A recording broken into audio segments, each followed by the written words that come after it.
Hey, how's it going, guys? You're watching Ultra All Might's Collectibles and Games. I'm Ultra All Might, and today I'm going to show you guys my autograph collection and the difference between a good autograph and a bad autograph. Let's check it out.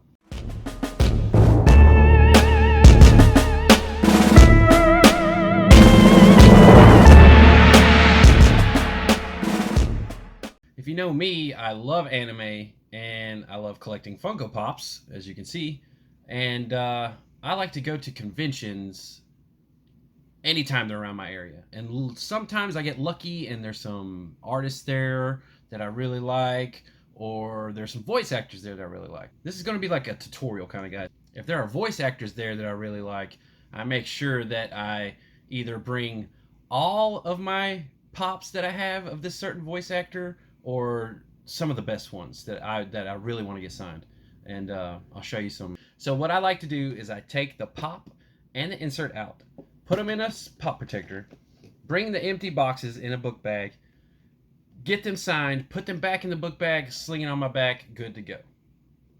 If you got a pop weighing it down and this stuff adds up, if you have 3 or 4 pops in your back, it's going to be miserable. So do yourself a favor, just bring boxes. Just bring the boxes.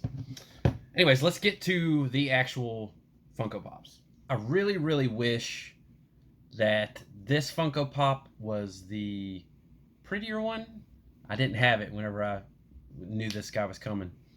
But yeah, I got this awesome Ichigo signed. And you can see it says Bankai. This is the voice actor of Ichigo. He was also a Power Ranger. I think he was like a Neo Power Rangers or something. He's also the voice of Ash Stampede. I can't think of the name. Whenever I get the name, whenever I remember the name, I'll post it up on text. You'll see it like right over here. I now have the Hollow Ichigo. I wish that I had it whenever I went and got this signed, so I would have got both of them signed.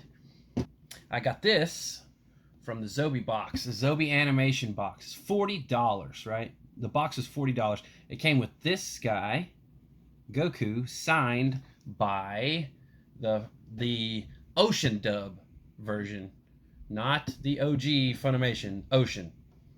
Ian James Corlett, he was the very first American Goku. Ever see this guy at conventions? But yeah, he was the original Goku. You know, I got it from the Zobi box, came with a certificate of authenticity and sticker. I met Alexis Tipton at the same con that I got the Ichigo signed, and she is the voice of Kid Trunks in Dragon Ball Super. She's also Gotenks.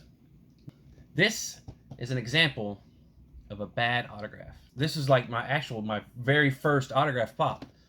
I did not know that these things called paint pens existed. Hear that? Yeah, it's kind of like spray paint in pen form, okay? Deco color. You can get these, like this pack right here, I got off Amazon for like $8. These pens make this quality signature. See? Hey guys, just a reminder, if you are not a subscriber, click that subscription button right now. Use these, please.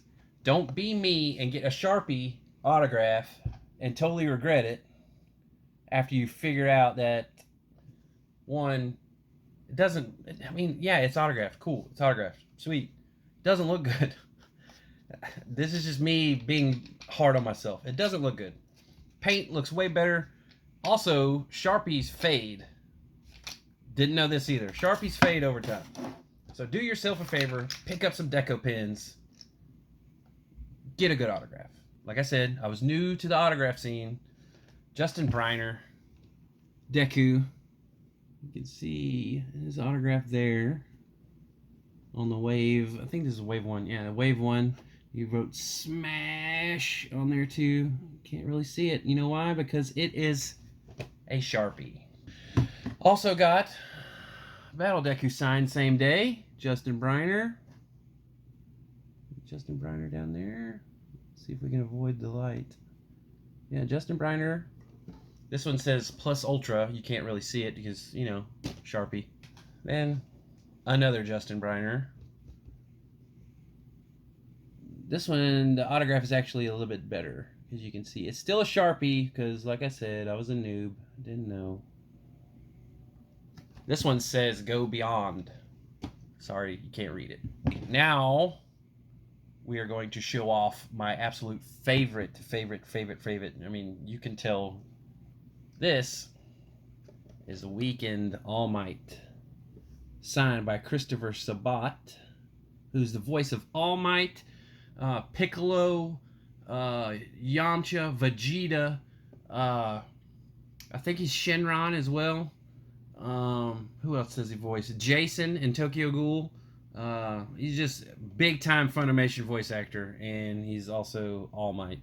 This one says "I am weak" instead of "I am here." This one has a Beckett authenticity. The Beckett certificate.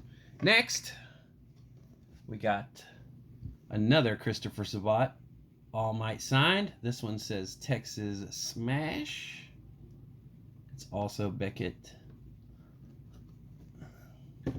My recent pickup from a buddy, I sent him my glow-in-the-dark Ken Kaneki, and it is personalized right there to Josh. 1000 minus 7. This is the counting trick that it's the counting trick that Jason pulled on Kaneki to help him stay sane. So yeah, I'm a big fan of this show. I'm a big fan of this pop. So this is my last one. This one, really cool signature. Really cool. I got it for free actually. I had a girl who works at GameStop that was going to this con that I couldn't go to, and the voice of Winry Rockbell was going to be there, and she actually does free autographs. The first thing you bring to her, she signs for free. So she was like, "Hey, I'll get it for you if you want to send it with me." Sweet. So I did my trick. I sent the empty box and a protector with her, and she got it signed. This one is personalized, but it's signed with like a pen. I'll show it to you. This, see, really cool signature. It's signed with a pen. I mean, I know there's a lot of collectors that are like, "Oh, that's cool. There's nothing wrong with that." There's nothing wrong with it. But using paint for autographs is the way to go.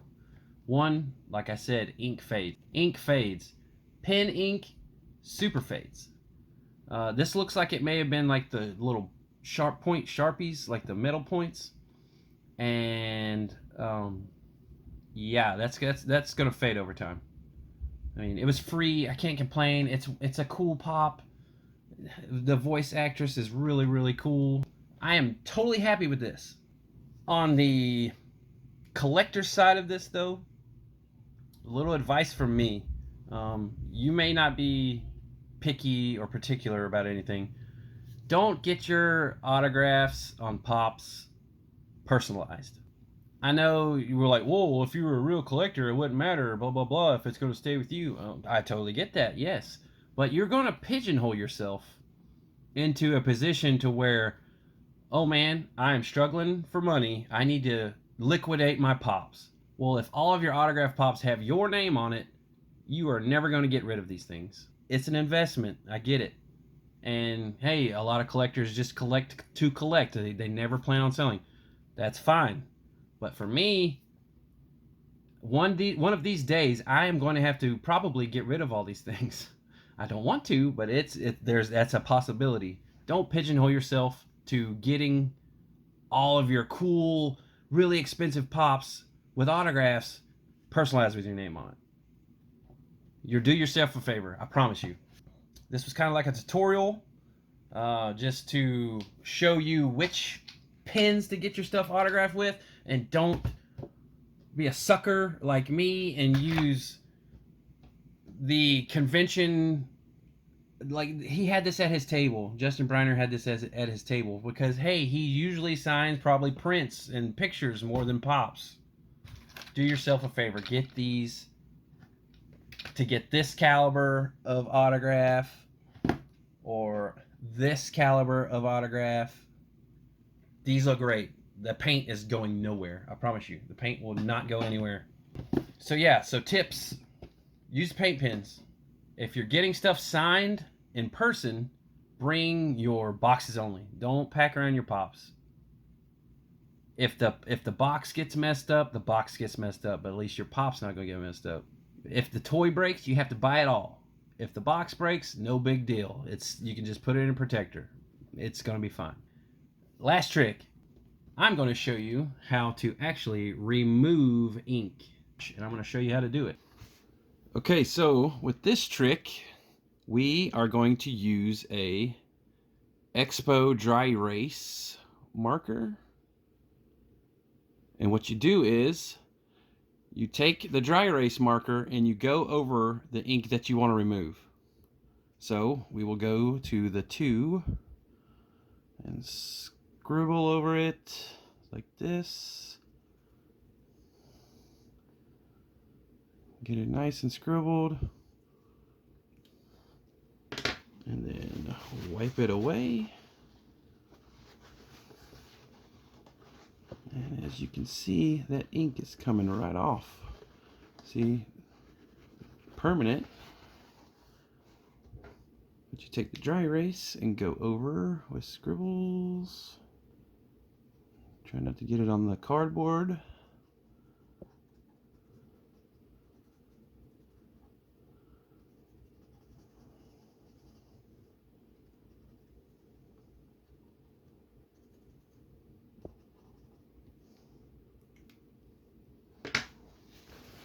And wipe it away. This one we're going to have to go over again and again. It's coming right on off.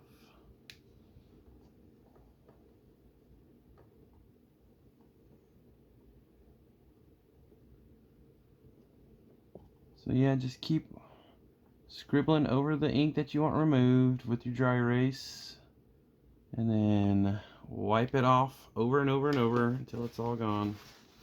Use your clean side of your napkin every time. And I'm using a dry napkin. This is just a dry paper towel. Don't get it wet. You don't want to risk damping the cardboard. And that's it. Clean. And her autograph is still there. Okay, so yeah, as you can see, the personalized part is gone from the autograph.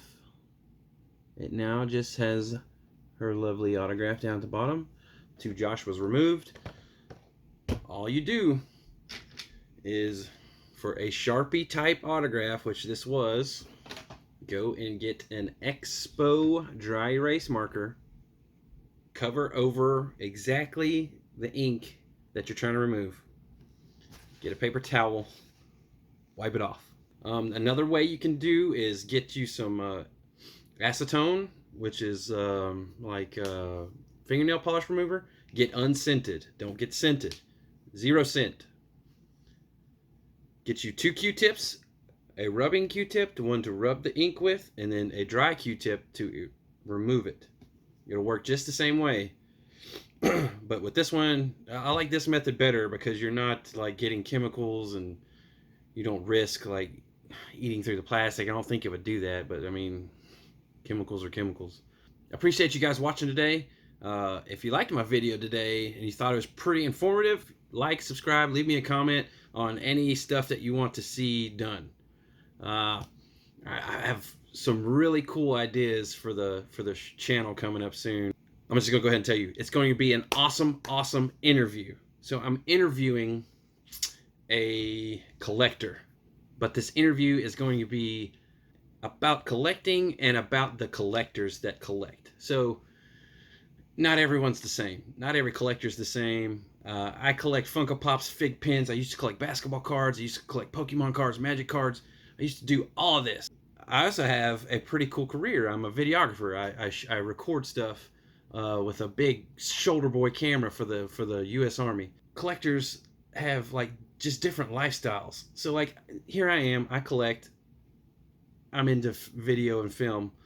Well, there's someone that collects, and they have their whole different story, whole different life, whole different hobby, whole different career path. Like every collector is different, and I want to showcase that. So like this collector that I'm going to interview tomorrow has a humongous collection.